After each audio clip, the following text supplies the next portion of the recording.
All the trees were there, and you're trying to cut it and make a flavor. मैंने बोला मुझे काटो फिर इसको काटना বেলেগৰ কাৰণে বেছি কাম নকৰা আছিলোঁ মই নিজৰ কথা একো নাভাবি লৈ আছিলোঁগৈ চিন্তাই নকৰোঁ নিজৰ কথা বেলেগ কাৰোবাৰ যদি কিবা এটা দেখোঁ তেতিয়া সেইটো কেতিয়াবা মোক ষ্ট্ৰাইক কৰে তাই মোক এদিন কৈছিলে যে জুবিন দা মই আপোনাক নেদেখাকৈ মৰি যাম নেকি বুলি কৈ দিলোঁ মই তেতিয়া কৈছোঁ যে ভগৱানে তোৰ চকুটো যদি লৈ গৈছে মই ট্ৰাই কৰিম আৰু চকু লগাব লাগিব अपना जो कल्चर है उसको बेस करके हमको आगे जाना है যাক তাক যি টি কৰি দিলোঁ আৰু মই চিধা কথা কওঁ মই চবকে কওঁ মই যদি বেয়া পাওঁ তেতিয়া সহায় কৰোঁ ইমানবোৰ মানুহক সহায় কৰোঁ তাৰ মাজত কিছুমানে ঠগেও আকৌ দেই হিউমেনিটিটো মেইন বস্তু মানে হিউমেনিটি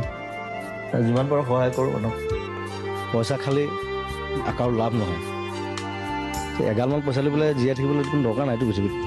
তাতকৈ মানুহক সহায় কৰক দেশৰ কাৰণে কাম কৰক এতিয়া মৰিব যেনে কেই পইচা লৈ যাব ইয়াত দন পইচাত যদি